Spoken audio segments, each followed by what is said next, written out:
Hello అండి అందరికీ. మనం ఈరోజు గుబ్బల మంగమ్మవారి దేవస్థానంలో ఉన్నాం. బుట్టాయిగూడెం మండలం, ఏలూరు జిల్లాలోకి వస్తుందండి ఇది. మనం ఇక్కడ చాలామంది చెప్తూ ఉంటారు, మనకి గుబ్బల మంగమ్మ దేవి గుడికి వెళ్ళాక అక్కడ ఏ విధమైన వస్తువులు దొరకవని. కానీ ఇక్కడ అన్నీ దొరుకుతున్నాయండి. మనకు కాయగూరలు, వాటర్ బాటిల్స్, డ్రింక్స్, అలాగే టిఫిన్ అండి. మెయిన్ టిఫిన్ దొరుకుతుందని చెప్పేసి అంటున్నారు. చూసారు కదా, ఇక్కడ కూరగాయలు అవి కనిపిస్తున్నాయి కదా. టిఫిన్ కూడా దొరుకుతుందండి మనకి ఇక్కడ. అలాగే రేట్లు కూడా ఎక్కువేమీ లేదండి. వాటర్ బాటిల్ దొరుకుతున్నాయి. 20 రూపాయలు మాత్రమే తీసుకుంటున్నారు. కూల్ డ్రింక్స్ అయితే మనకు బయట 2 లీటర్లు దొరుకుతున్నాయి. బయట ఏ రేట్ అయితే దొరుకుతున్నాయి ఆ రేట్లే తీసుకుంటున్నారండి. ఎక్కువ అయితే తీసుకోవట్లేదు. నేను ఇక్కడ ప్రత్యేకంగా వాళ్ళతో నేను మాట్లాడాను.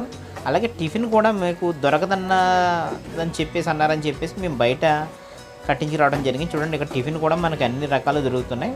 రేట్లు కూడా ఇక్కడ ఊతప్పం వేస్తున్నారు కదా, ఇది 30 రూపాయలు చెప్పారు. అలాగే దోశ కూడా, ఉల్లి దోశ అయితే 30 రూపాయలు, 4 బజ్జీ 20 రూపాయలు, 4 ఇడ్లీ 20 రూపాయలు. రేట్లు కూడా చాలా బాగున్నాయండి. మేము టిఫిన్ తిన్నప్పటికీ కూడా టేస్ట్ చేద్దామని చెప్పేసి మేము కొద్దిగా తినడం అయితే జరిగింది. టిఫిన్ కూడా చాలా బాగుందండి మనకి. ఇక్కడ టీ కూడా 10 రూపాయలండి మనకి. అసలు ఏది కూడా మనకి ఎక్కువ అనేది లేదండి ఇక్కడైతే. ఈ దేవస్థానంలో రేట్లు మాత్రం అయితే లేవు. మాకైతే కనుక వంట రెడీ చేసుకుంటున్నాం. ఓకే, చూస్తున్నారు కదా.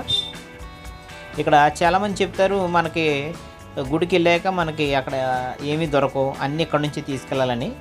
ఏమీ కంగారు పడాల్సిన అవసరం లేదండి. సరదాగా ఫ్యామిలీతో పాటు మీరు అక్కడ టెంట్ హౌస్ సామాన్లతో సహా అన్నీ దొరుకుతున్నాయి మీకు. దొరకందంటూ ఏమీ లేదు. కొంచెం ఏమైనా అయితే ఏమైనా ఎక్స్ట్రా, ఒక 5-10 ఎక్స్ట్రా ఏమైనా తీసుకొచ్చేమో. నాకు ఆ సిచ్యువేషన్ అయితే కనిపించలేదండి ఎక్కడా కూడా. మనకి కరెక్ట్గానే ఉంది అంతా కూడా. ఎక్కడ కూడా రూపాయి ఎక్స్ట్రా తీసుకోవట్లేదు. అంత కొండపైకి వచ్చినా సరే వాటర్ బాటిల్ మా దగ్గర అయితే 20 రూపాయలు తీసుకున్న. టీ తాగాం, అక్కడ కూడా 10 రూపాయలు తీసుకున్నారు. టిఫిన్ సెక్షన్ కూడా చాలా బాగుందండి. అక్కడ కూడా రేట్లు ఎక్కువ లేవు. చూస్తాం కదండి, ఇవన్నీ వాగులు. ఎక్కువ వర్షం వచ్చేటప్పుడు ఇవన్నీ కూడా అది చాలా ఎక్కువగా వస్తుంది అంటే వాటర్ ఇదంతా కూడా. ఇప్పుడు ప్రస్తుతానికి ఎందుకు మొత్తం మీద ఎక్కువ వర్షాలు లేకపోవడం వల్ల వాటర్ అయితే చాలా తక్కువగా ఉంది. అలాగే అమ్మవారి గుడి దగ్గర కూడా అలాగే ఉంది. ఇప్పుడు చూడండి, ఎలా నడకదారి అనమాట మనం వెళ్ళే దారి.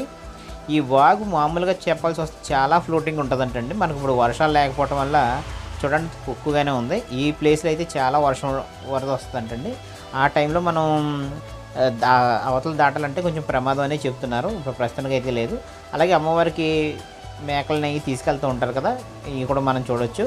చూడండి, వాటర్ కూడా ఎంత ప్యూర్గా ఉందో చూశారు కదా. చాలా బాగుందండి ఇక్కడ ఎక్స్పీరియన్స్ అయితే కనుక. ఓకే, మేము విన్నది అనుకున్న దానికంటే అక్కడికి వెళ్ళి చూస్తే అంత డిఫరెంట్గా ఉందండి మనకి. ఇక్కడ ఏమీ దొరకవు అని చెప్పేసి అన్నారు. అదేమీ లేదండి. చాలా హ్యాపీగా వెళ్ళి చాలా హ్యాపీగా రావచ్చు. ఇక్కడ మనకి ఆల్రెడీ నేను వీడియో తీసేసరికి ఇంకా షాపులు కూడా ఓపెన్ అవ్వలేదన్నమాట. నేను ఈ వీడియో తీసేటైకి 7 ఎంత అవుతుందన్నమాట. మార్నింగే కోతులు తిరుగుతున్నాయి చూడండి. ఇంకా షాపులు ఓపెన్ చేయలేదన్నమాట. అంటే మామూలుగా అయితే కనుక ఇక్కడ ఆదివారం, మంగళవారం బిజీగా ఉంటుందంటండి. మంగళవారం అయినప్పటికీ కూడా ఎందుకో మొత్తం మీద కొంచెం ఖాళీగానే ఉంది. ఇంకా షాపులు కూడా పెద్దగా ఓపెన్ చేయలేదు. ఓకే అండి. సో మనకి వెళ్ళాల్సి వస్తే మనకి ఎలాంటి ఇబ్బంది పడాల్సిన పని లేదు. అన్నీ అక్కడే దొరుకుతున్నాయి టిఫిన్తో సహా. ఫుడ్ కూడా మనం అక్కడ ఎలాగ ప్రిపేర్ చేసుకుంటాం కాబట్టి ఫుడ్కి ఏం పర్వాలేదు. ఒకవేళ ఏదన్నా ఐటమ్స్ పట్టుకెళ్ళేటప్పుడు వంట చేసుకోవడానికి ఏమైనా మర్చిపోతే అక్కడ కాయగూరలు అన్నీ దొరుకుతున్నాయండి, కిరాణా ఐటమ్స్ అన్నీ కూడా. అలా అని చెప్పి రేటు కూడా ఎక్కువ ఏమీ లేవు. చూస్తాం కదా, ఇక్కడ షాపులు కూడా ఇంకా ఓపెన్లో అయితే ఏమీ లేవు.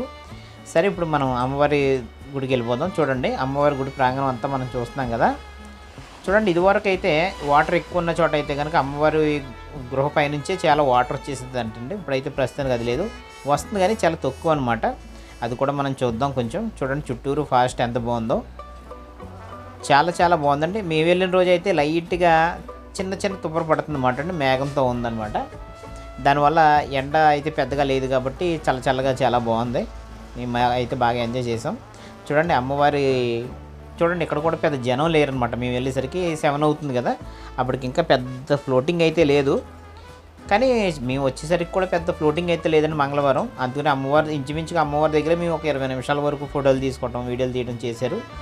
మామూలుగా బిజీగా ఉన్న అయితే అంత టైం ఇవ్వకపోవచ్చేమో, కానీ మేము ఇంచుమించుగా ఒక 20 నిమిషాల వరకు అక్కడే ఉన్నామండి. మాకు చూడండి, ఇక్కడ అమ్మవారిని చూస్తున్నారు కదా. అమ్మవారికి అప్పుడే అలంకరణ చేసి పూలదండలు అవి వేశారనమాట. ఆల్రెడీ అక్కడ సాధువు గారు ఎవరో అమ్మవారికి చీర కూడా ప్రిపేర్ చేస్తున్నారు. కానీ మనకి చాలాసేపు ఉన్నమాట. అక్కడ మామూలుగా అయితే బోర్డులు అయితే పెట్టారు, వీడియోలు తీయకూడదు, ఫోటోలు తీయకూడదని. అమ్మవారి రూపం అంటే ప్రత్యేకంగా ఏముండదండి. చూడండి, ఇలాగా ఇదివరకు అయితే కనుక లోనికి కూడా వెళ్ళే అవకాశం ఉండేది. ఇప్పుడైతే మనల్ని వెళ్ళనివ్వటం లేదండి మనకి. అలాగే అమ్మవారికి చీర అనుకున్నాం కదా అని ప్రిపేర్ చేస్తున్నారు చూడండి. ఓకేనండి. మనకి అలాగే లోపల చూసినట్టయితే గుబ్బలు గుబ్బలుగా ఉంటుందండి. దానివల్ల మనకి గుబ్బల మంగమ్మ అనే పేరు వచ్చిందని చెప్పేసి చెప్తూ ఉంటారు. ఓకేనండి. మీరైతే ఎప్పుడైనా రావాలనుకుంటే కొంచెం వాతావరణం కూడా ఇక్కడ ఎవరైనా తెలుసున్న వాళ్ళు ఉంటే ఫోన్ చేసి మీరు కనుక్కొని వెళ్ళడమే మంచిది. ఎందుకంటే వెళ్ళి ఇబ్బంది పడటం కంటే కొంచెం ముందుగానే ఎవరైనా అంటే ట్రాన్స్పోర్ట్ తిరిగే వాళ్ళని కూడా అడిగితే మీకు చెప్తారు. ఓకేనండి. ఈ వీడియో నచ్చితే మీరు లైక్ చేయండి, షేర్ చేయండి, సబ్స్క్రైబ్ చేయండి. Okay, thank you.